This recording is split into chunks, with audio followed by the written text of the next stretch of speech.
A man vanished during a simple 3-hour drive and returned 10 days later with no memory of where he went. In early February 1989, a man left his hometown of Rotorua and drove toward Auckland, New Zealand. The road between them is familiar. The trip takes about 3 hours. Nothing unusual about the weather, nothing unusual about his car. He simply set out and drove. When he reached Auckland, he was met by a crowd. People were crying. People were smiling. Even police stepped forward with a kind of careful relief. The man felt a rush of attention he did not understand. Why were they acting as if he were a celebrity?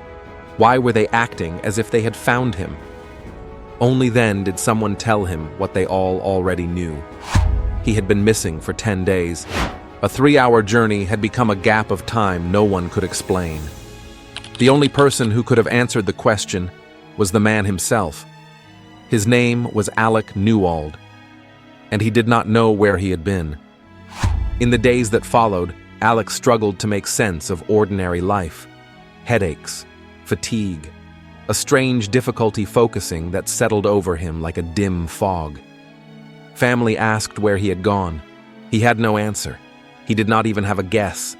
Then fragments began to surface, images at first, then sensations that felt more like memory than dream. Until finally, the story formed. A story that would unsettle his family and fascinate anyone who heard it. Alec said that he had been taken. One moment he was driving. The next, the car was gone. He did not feel a body. He did not feel weight. He felt as if the solid parts of him had been sifted away, and what remained was something like light. A presence drifting in a vast open space without walls or ceiling. In the distance, he sensed shapes. Not quite visible, not quite absent. It felt like a place between places. Figures approached. At first, he thought he was seeing ghosts. They were thin, about average human height, heads a little larger than he expected, eyes set narrow and long, faces different from ours, and yet not monstrous. The longer he looked, the less like ghosts they seemed. He realized what he was looking at. They were not dead. They were not human. They were something else. They did not speak with mouths. The words arrived inside his head all at once and yet clearly. A welcome, a statement of purpose, a calm voice that introduced itself as a guardian of this section. The message told him that the suit he now wore would allow him to understand them and allow them to understand him. If he wished to leave, he could. If he wished to stay, they would share what they knew. Alec agreed to stay. What followed was a tour that felt impossible and yet oddly precise. He was moved through an environment he later struggled to describe, with language made for earthbound things. He called it a city because that was the closest word he had. From his vantage point, it stretched along a coast farther than he could see. Not many tall towers, more low circular forms. Here and there, a pyramid. The surfaces looked like tinted glass or a kind of translucent material that caught the light rather than reflecting it. At the top of certain structures, he noticed spiral forms like antenna arrangements, each adding a quarter again to the height of the building. Many roofs held what he could only compare to a large light bulb. The geometry was organized and calm. The lines suggested intention rather than brute size. He wrote what he could remember later in a book titled Co-Evolution. He even sketched the shapes of these places. The drawings looked simple: circles, pyramids, spirals. But the way he wrote about them suggested a beauty that unsettled him. It made earthly buildings feel small, not because of scale alone, but because of purpose. As if each structure was a part of a larger design he could sense but not decode.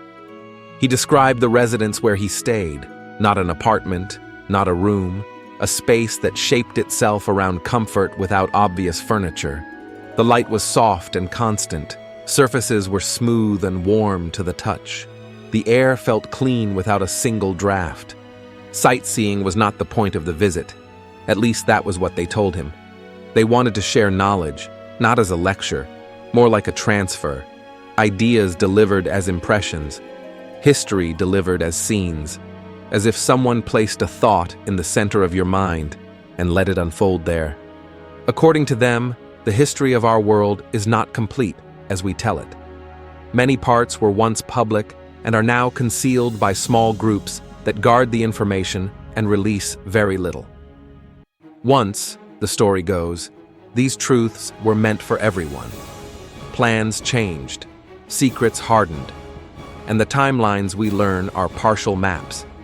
They spoke of people who walked this planet long before we understood what we were.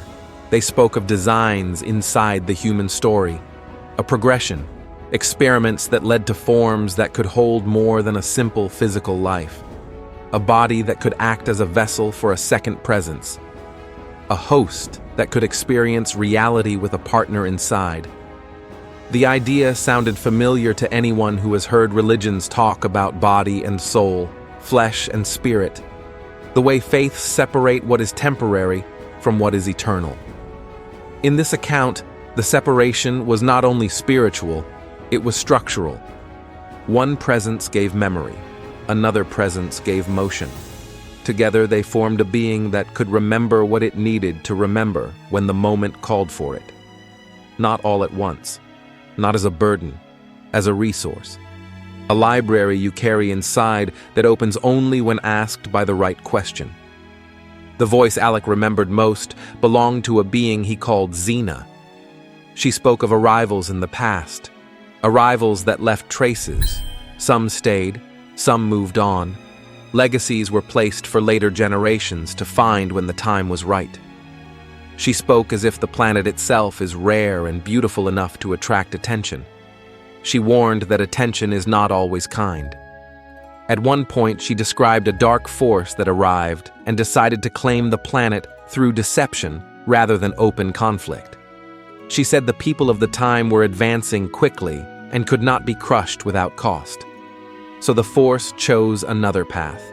Confuse them, alter them, slow them, change what they are at a level they would not detect. Dim a light without blowing it out. If that force continues to shape us, she said, we will forget what we can become. It is a disturbing vision. It echoes old stories about golden ages and falls. It is also impossible to prove. That is where the fascination lives. On the edge between what might be true and what might be a beautifully told myth. Xena pointed to an underwater base where some of her people live on Earth even now. She claimed that knowledge is shared with those in power who decide the public is not ready to hear it. Whether that part is true or not, the claim itself is familiar. The idea that someone knows more and has chosen to remain silent is an idea with a long life. Alec did not only sit in rooms and listen. He remembered movement. He remembered being shown vehicles. He remembered rides that felt more like gliding than flying. He remembered the way distance disappeared. He also remembered conversations about reproduction and intimacy that felt strange to him at first, not vulgar, analytical, as if two species were comparing notes on how experience passes from one life to the next. Then, as suddenly as it began, it ended. He was returned to the same location where his drive had been interrupted. He was back in his car. The engine was silent. The world was ordinary again. Inside that ordinariness lay a fact no one could ignore. 10 days had vanished. When Alec tried to speak about what happened, he discovered another reality. Attention does not always look like curiosity. Sometimes it looks like pressure. He noticed a car he did not recognize parked near his home. He noticed it again in a new neighborhood after he moved. He felt watched without being approached until he was. People came to ask questions. Some were polite, some were not. The message beneath their words was simple: cooperate, and life will be easier. He refused. He had been a motor vehicle dealer until the stock market crash of 1987 made that work almost impossible. After that, he still bought and sold cars privately here and there. In Auckland, he met a man named Jeff Wright who said he had access to inexpensive second-hand imports from Japan. The story sounded plausible. The paperwork checked out. They worked together for 9 months. Jeff would call when a car looked right. Sometimes Alec bought, sometimes he passed. Later, Alec discovered that everything about that arrangement would be held up in court as a trap. A series of cars were claimed to be stolen. The case should have been quick. It was not. It stretched across 2 years and more than 20 appearances. The pressure never really let up. Offers were made. Cooperate and we can help. He still refused. Money ran out. Assets were frozen. He lost the case and served time. It was not long. It was long enough to force him to decide what he wanted to do next. Write it all down. He began the book not as revenge, but as a kind of record. If no one else would hold the story, he would. If people believed it or mocked, it was not the point. The point was to place it where it could be read. This is where the story widens. When he released pieces of his account, the interest intensified. Some asked about the aliens with genuine curiosity. Others wanted leverage. In interviews, he described details that made listeners lean in. The way the body felt like light. The way voices arrived directly in the mind. The architecture that felt gentle and precise. He also described childhood moments that he believed were connected. A line of light in a park near an estuary. Seagulls freezing mid-motion. A sense that time inside the circle moved differently than time outside it. The childhood account bothered many listeners. It raised questions he could not resolve. If it was a rare event, how did it happen more than once? If he was the only witness, how could he be sure what he saw? If it was preparation for the later abduction, does that mean the story was shaped backward to fit the ending? These questions do not end the story. They are part of it. A story without points of doubt is not a story. It is an instruction manual. This is not that. We return now to Alec Newald, standing in that liminal space between belief and suspicion, between personal revelation and public scrutiny, between memory and myth. Alec always maintained that much of what he learned during those 10 missing days was not just shown to him, it was given to him.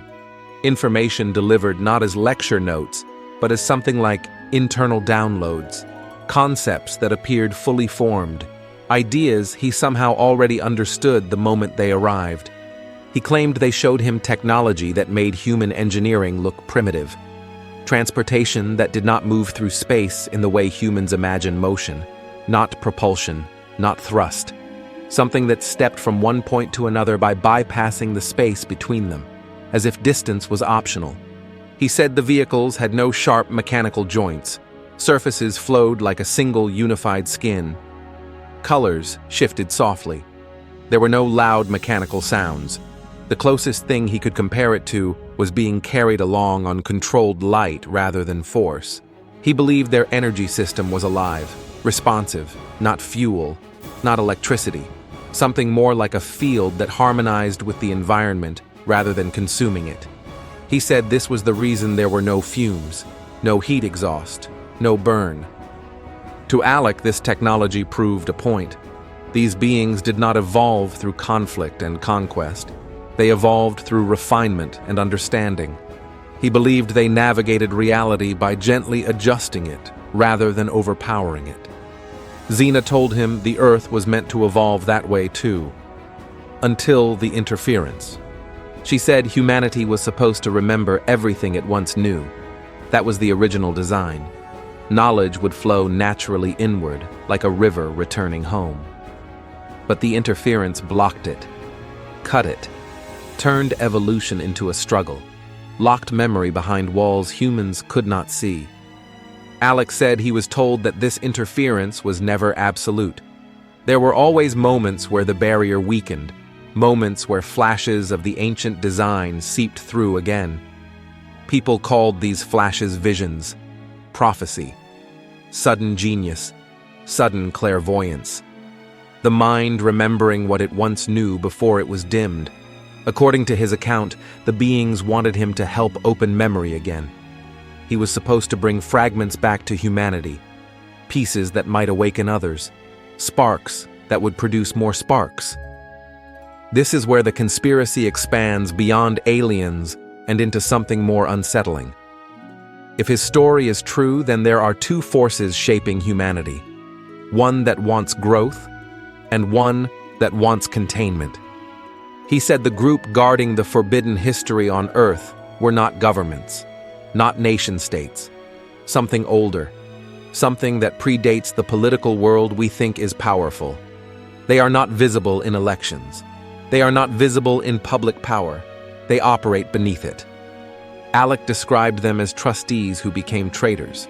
When he began talking publicly, he believed they moved against him through legal channels first.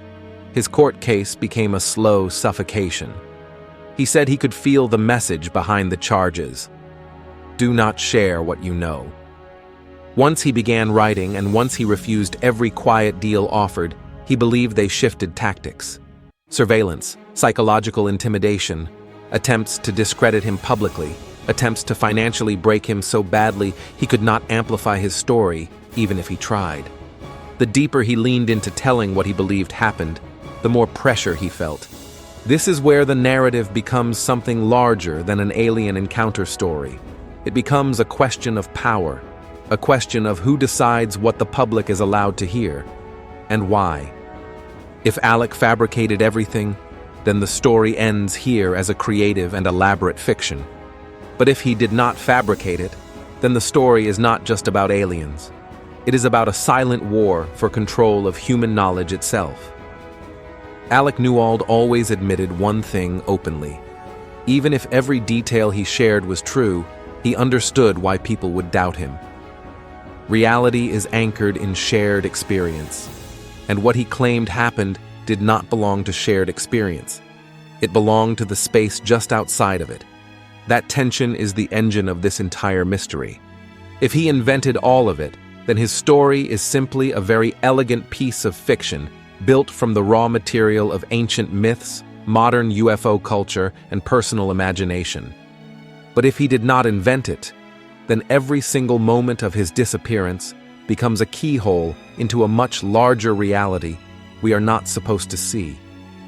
His story forces a disturbing question. Why does every government on Earth publicly deny alien contact, but stay obsessively alert around UFO sightings, experimental aerial craft, and anyone who claims they have seen things that defy physics? Why do the most powerful institutions on Earth treat belief as a threat? Instead of a harmless delusion, why do they play defense against something they insist is not real? Alec wrote his book because he believed humanity deserved access to its original design. He believed memory is a resource that was stolen. He believed the human race was meant to evolve upward, not downward. He believed Earth was never meant to be a closed system, but a bridge. He paid for that belief. Socially, financially, legally. He lost almost everything, yet he still chose to publish. And that forces the final question on us. Do you believe a man who had nothing left to gain chose to ruin what little was left for the sake of selling a fictional alien abduction story from New Zealand? Or do you believe he was warning us? So now the mystery lives here, with us. A 3-hour drive became 10 days missing. He came back changed. He came back watched. And he came back determined to tell the world anyway. You decide what you believe happened on that road between Rotorua and Auckland. You decide whether Alec Newald was insane or awakened. You decide whether humanity is asleep under an illusion, or halfway through remembering what it used to be. And if this is only one story, how many more have been buried before they could even be told? This is Silent Shadows of History, where the forbidden versions, the erased versions, the censored versions, finally get voice again. If you want the stories the world tries to hide, the ones that slip between the cracks of official history, the ones that live in the darkness beneath the narrative everyone is comfortable with, subscribe right now, because this channel exposes the things they do not want spreading. Do not let these stories die in silence. Do not let them erase this version of history too. Hit subscribe to Silent Shadows of History and force the truth into the open.